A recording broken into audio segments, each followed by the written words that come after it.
Bon, je vous propose que on reprenne pour la dernière partie donc, de la journée qui doit se tenir sur le plan suivant, restitution des ateliers. Et puis après, le moment qu'on attend tous, c'est comment est-ce qu'on va orienter thématiquement la prochaine. Et là, je vous dirai quand ça va se passer et où ça va se passer. Bien, alors, pour les 3 ateliers qui se sont déroulés, les 3 binômes d'animateurs peuvent venir ici, j'en compte déjà 2. Voilà, il y a Eric et Anne qui arrivent, venez. Et donc, en quelques mots, l'idée c'est de vous renvoyer ce qui s'est dit dans chacun des ateliers. Alors, bon, bah, je vais commencer par Anne. Ça s'est bien passé. Non, non, mais l'idée, donc l'atelier c'était numérique et VAE. L'idée de l'atelier partait d'un constat qui est que il y a énormément d'outils qui sont en train de se mettre en place dans les établissements concernant l'accompagnement à la fois des usagers mais aussi des équipes autour de la VAE, et que tous ces outils qui se développent de ci, de là, ça manquait de coordination en fait, puisque c'est peut-être pas la peine que chacun de votre côté vous réinventiez l'eau chaude alors que quelqu'un d'autre a déjà développé l'outil correspondant. Donc on a commencé une cartographie qu'on vous soumettra, sur laquelle vous pourrez vous mettre vos outils, et puis à partir de là on verra ce qu'on peut mettre en commun, articuler, comment aussi on peut travailler avec les SI et tous les autres outils comme le SI EFOP, Décode et le catalogue du ministère de France Compétences, comment est-ce qu'on peut articuler tout ça, quoi. Mais l'idée, c'est vraiment, arrêtons de développer des choses qui existent déjà. Voilà. Je voudrais juste rajouter un mot. Effectivement, on a commencé une cartographie, mais avec un organigramme et un schéma qui correspond à la VAE telle qu'on l'a fait depuis longtemps. Il faudra que progressivement on fasse évoluer ce schéma pour prendre en compte l'ingénierie de parcours, c'est-à-dire l'utilisation de la VAE comme un outil d'accélération d'accès à la certification. Voilà, c'est juste qu'il va falloir mettre des briques supplémentaires pour voir comment on y arrive. Le tout, c'est d'être efficace et d'éviter de s'épuiser en vain. Pour construire, mettre des briques, c'est plutôt une bonne stratégie. Ouais, alors après, la difficulté, c'est le ciment.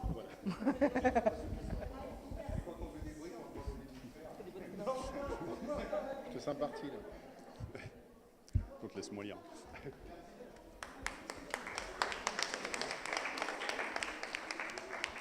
Alors Thierry et Eric.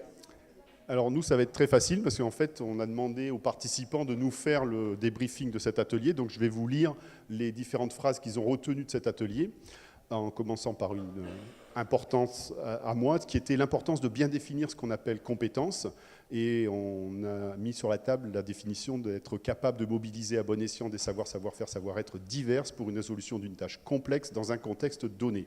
L'intérêt de cette définition, c'est qu'elle peut se décliner en compétences métiers si je change mon contexte dans un métier donné. À partir de là, on a commencé un peu plus à se comprendre dans nos débats, et voici ce qui en est retenu. Donc, bloc de compétences pour mieux former les étudiants et sécuriser leur parcours. En France, le diplôme a de beaux jours devant lui. Le diplôme, d'ailleurs, c'est le super pouvoir de l'université. Il faut voir les connaissances de façon opérationnelle pour en faire des compétences et une tête bien faite pour répondre aux métiers de demain. Accréditation, une opportunité de repenser les formations par une approche compétence. Comment mettre en œuvre une approche compétence sans être pris par le temps, qui à revoir avec la phrase précédente. L'approche compétence dans des formations doit leur donner un sens. Les conseils de perfectionnement sectoriel, une idée à promouvoir pour avoir une vue plus large des compétences métiers. Les compétences pour sublimer les connaissances. Importance de la matrice de compétences des formations dès le début de la formation, dès la mise en idée de la formation. La compétence pour montrer ce que je peux faire de mes connaissances. Le volet académique ne s'oppose pas au volet professionnel. Et le découpage en blocs de compétences pour la plus-value et la valorisation d'une formation. Et une dernière qui est arrivée après coup, ne pas oublier les compétences comportementales et transversales. franchement, on s'est bien amusé.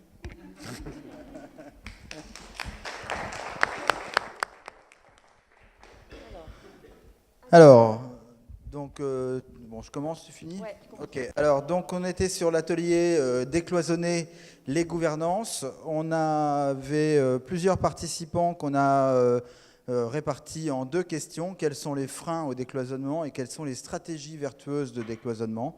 Et donc, ce qu'on vous propose, c'est un très très rapide compte-rendu de ça. Alors, sur la question des freins, quelques points de vigilance. Attention, décloisonner les pratiques, c'est aussi décloisonner les SI. Ça, il faut s'en occuper. Il faut accepter de sortir de sa zone de confort quand on veut décloisonner. Et il y a des difficultés au changement qui sont d'emblée sur la table, et il faut les accepter. Attention avec les questions des antennes géographiques, des structures spécifiques, type institut ou périmètre des conseils centraux, périmètre des VP. Des fois, ça peut être des freins au décloisonnement. Attention à la question du changement des gouvernances et comment est-ce que des actions qu'on met en place peuvent être résilientes à des changements de gouvernance, équipe de présidence, DGS, tout ça. Il ne faudrait pas que ça tienne qu'à des bonnes volontés. La capacité des institutions à se gérer en mode agile, et puis le contraire de ça, c'est les organisations pyramidales, et attention aux coexistences des cultures identitaires différentes et de ce que ça produit comme résistance des fois au changement. Alors sur les propositions, sur ces questions de frein, il faudrait peut-être dans les établissements trouver un langage commun pour que les gens puissent se comprendre, ça commence par là. Et attention à ne pas trop faire reposer ces problèmes de décloisonnement sur des bonnes volontés d'individus, parce que les bonnes volontés ont leurs limites. Et la question qui est derrière, c'est comment est-ce qu'on valorise l'implication de tous les acteurs dans des volontés de décloisonnement. Alors, sur les stratégies vertueuses, en termes de points de vigilance, un premier point était porté sur la grosse importance de la place de chacun. Il faut respecter les identités professionnelles. On a des personnels très différents, donc respecter cela. Ne pas réduire la formation continue à une opportunité simple monétaire. Par exemple, un enseignant va dire « non, ça m'intéresse seulement si ça me rapporte quelque chose ». Donc, il y a une résistance à s'impliquer sur des projets de formation. Un dernier point de vigilance porte sur la formation courte, où là, il a paru nécessaire, c'est ce qui est ressorti des échanges, d'avoir une politique incitative qui permette de mobiliser les enseignants sur ces questions. En termes de propositions, un portage politique fort pour conduire un projet fédérateur et porteur de sens qui permette de coordonner les équipes, les services, l'équipe présidentielle, de pouvoir créer une adhésion de tous. Une autre proposition concernait les conseils de perfectionnement. Et là où l'idée, ce serait d'être un peu plus large qu'une seule discipline, ne pas restreindre peut-être à un diplôme ou à un secteur. Donc là, il y a eu des débats autour de ces questions.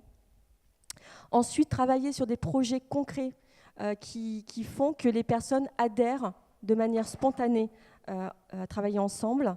Et puis aussi, il y avait quelque chose d'intéressant sur disposer d'un guichet unique pour l'apprenant qui va être accompagné, l'étudiant, de l'inscription à la diplomation. Et du coup, à partir de là, les pistes qu'on peut se poser, parce qu'on se pose tous les mêmes questions, on a tous les mêmes problématiques au sein des établissements, ça serait peut-être de mener une enquête nationale sur ces modes d'organisation et d'essayer de faire émerger par des retours d'expérience, des forces de proposition, d'essayer de faire bouger les choses pour avoir des reconnaissances, valorisation des uns et des autres, essayer de voir comment on peut décloisonner et qui pourrait amener de fait à rédiger un livre blanc. Donc c'est des pistes de réflexion, de travail qu'on soumet au ministère et voilà. Et l'atelier s'est très très bien passé aussi. Merci à tous.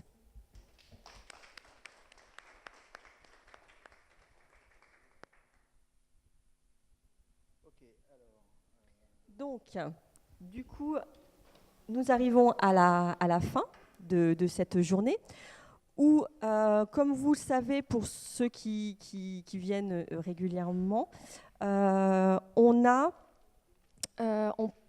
traditionnellement, on pose la question du choix du thème de la prochaine journée.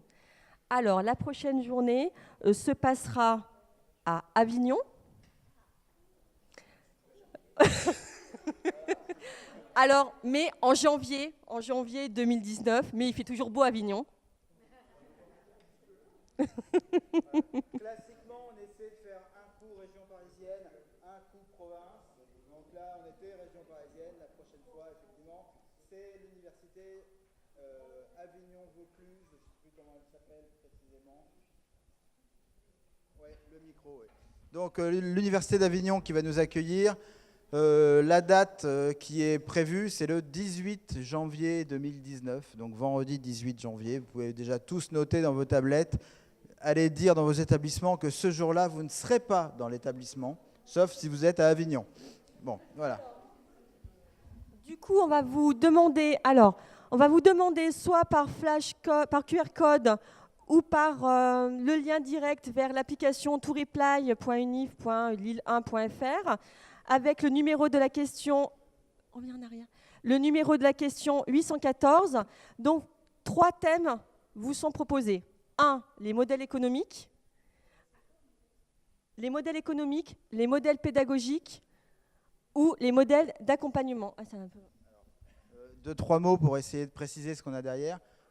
Quand on parle de modèle économique, ça pourrait dire, par exemple, est-ce qu'on n'aurait pas tendance à plutôt pratiquer une facturation des coûts sur le service plus que sur le statut. Aujourd'hui, c'est le statut de l'AFI, le statut de l'AFC, de la reprise d'études, des choses comme ça, qui conditionnent un tarif de formation. Est-ce qu'on ne pourrait pas penser plutôt par le service quel type de flexibilité on propose et quel type de tarif on fait pour quelle gamme de services. Ça pourrait être des idées sur tout ce qui est modèle économique. Donc ça, c'est un exemple, mais ce n'est pas limitatif de la question. La question des modèles pédagogiques, ce serait pour pouvoir être plus efficace en termes de FTLV, est-ce qu'il ne faut pas aller le plus possible vers de l'hybridation? Quelle est la place du 100% e-learning dans cette question-là? Quelle est la place des approches programmes comme une façon de construire des formations plus adaptées à la FTLV? Toute la question de l'ingénierie pédagogique et de toutes les formes d'hybridation et de flexibilité qu'on peut mettre là-dedans pour être plus attractif en matière de FTLV. La troisième question sur les modèles d'accompagnement, ce serait comment est-ce qu'on peut justement accompagner les publics. Alors déjà, on en parlait avec la VAE, avec le guichet unique, des choses comme ça, mais est-ce que dans des formations aussi typées FTLV, si tant est que ça ait du sens, parce que la FTLV, ça va de la FI jusqu'à tout ce qu'on peut proposer, mais dans toutes les conditions, comment est-ce qu'on va accompagner les apprenants, y compris dans les soutiens d'ordre administratif, mais pourquoi pas aussi les soutiens motivationnels avec des coachs, des tuteurs, des choses comme ça. Comment est-ce qu'on peut se poser ces questions-là? Alors évidemment, les trois questions dites comme ça, elles ne sont pas sans interaction forte et sans recouvrement les unes sur les autres. Il y a des choses qui sont pédagogiques, qui ont des volets économiques et qui ont des volets d'accompagnement.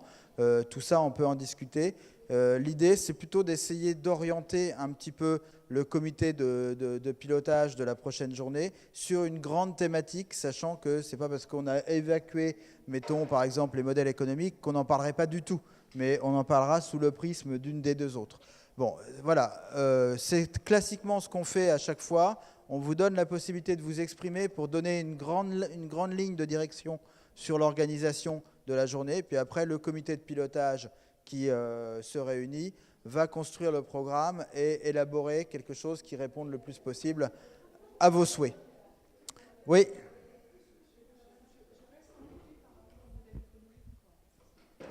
Oui. Ça dépasse largement ce qu'on peut faire, que ce soit en pédagogie ou en formation continue. Et il y a tout un dispositif qui est mis en place avec les établissements, les DAF, les présidents, pour travailler justement sur ces modèles économiques. Moi, je pense que c'est pas nous. C'est plus large que nous. Alors, c'est peut-être pas que nous qui sommes à la manœuvre là-dedans, mais on peut déjà avoir des idées sur la façon dont on résout les contraintes économiques ou pas en matière de formation adaptée FTLV. Donc, bon. Bon, la question, c'est justement, si c'est en train d'être normé, quelles sont les normes, quelles sont nos façons de les aborder, et quelles sont les... Bon, c'est une question. Après, si jamais on s'orientait vers ça, j'imagine que dans la question, il y en a plein d'autres à lever. Hein. Donc, bon, voilà. La CDFI, la MEC, le cabinet. Pour moi, là, on est sur un terrain. Bon, en tout cas, Anne nous donne un point de vigilance sur cette question-là. Bon, voilà, on l'entend bien. Maintenant, voilà, l'idée, c'est que chacun d'entre nous, on puisse voter sur, a priori, quelle est la grande thématique qu'on voudrait retenir. Donc, pour le principe, si vous avez un smartphone, vous allez flasher le QR code et vous allez obtenir une page dans laquelle il faudra répondre A, B ou C, ou alors directement to reply université-lille1.fr. Donc, on y va, on vous laisse 2 minutes. 3. Ça marche pas. Ouais, il manque HTTP là. Bon, ben. Et c'est pas unif-li.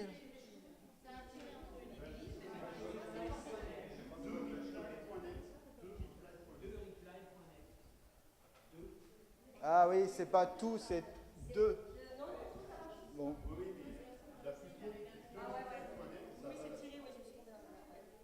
Bon, reviens sur le QR code.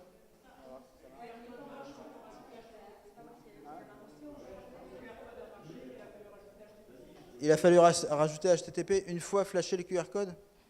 Non. Oui, d'accord, ok.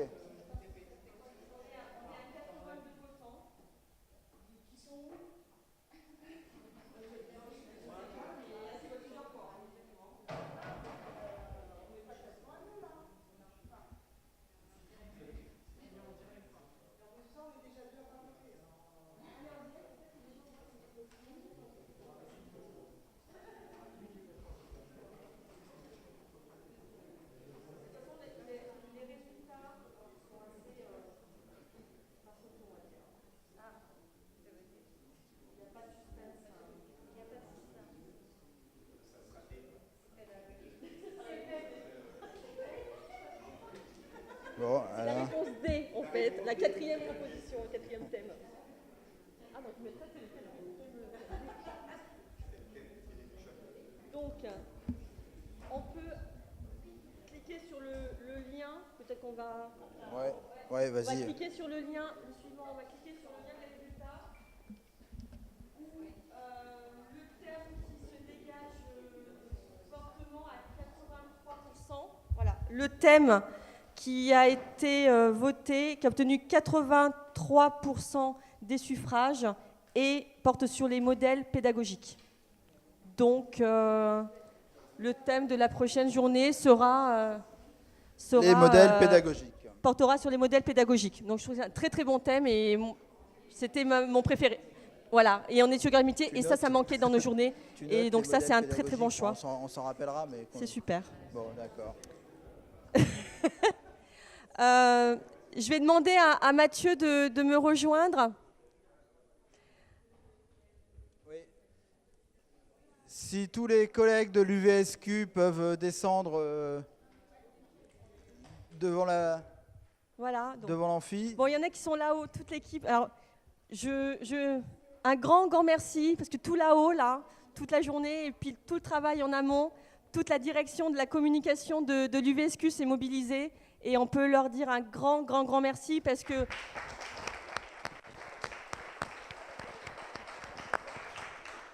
ils ont fait un travail remarquable, aussi l'UFR des sciences aussi, qui nous a prêté ce lieu, et le Crous aussi, l'équipe présidentielle où on était plusieurs à être mobilisés aussi. Mathieu, on a aussi sur la journée d'hier. Moi, je vais le dire. Ouais. Donc, il y a aussi l'après-midi d'hier, pour ceux qui étaient là, qui a été organisé à l'UVSQ avec toute l'équipe de la direction de la formation continue et des relations entreprises, Mathieu, toute l'équipe qui s'est mobilisée fortement dans cette organisation. Et on peut leur dire aussi un grand remercier parce que c'est un truc qui Ouais, était alors énorme. moi je voudrais en rajouter une Merci, couche merci beaucoup. au nom de tout le comité de pilotage et puis au nom de la DGCIP globalement, pour vraiment remercier grandement toute l'équipe de l'UVSQ, de l'UVSQ, voilà.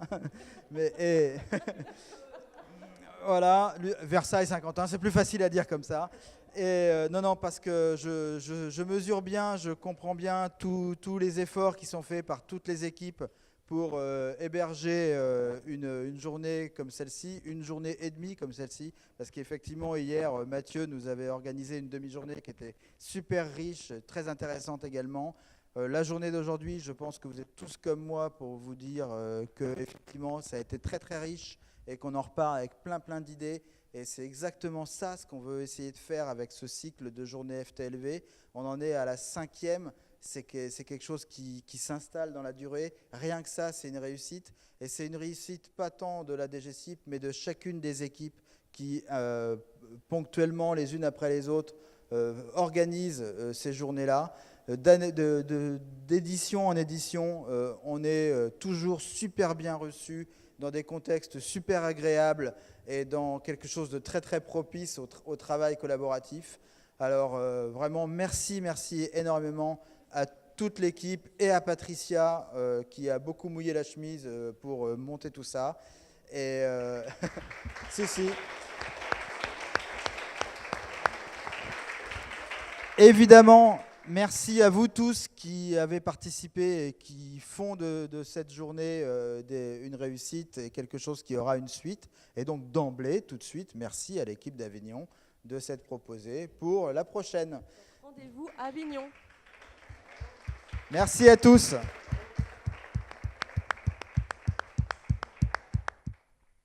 Bon retour.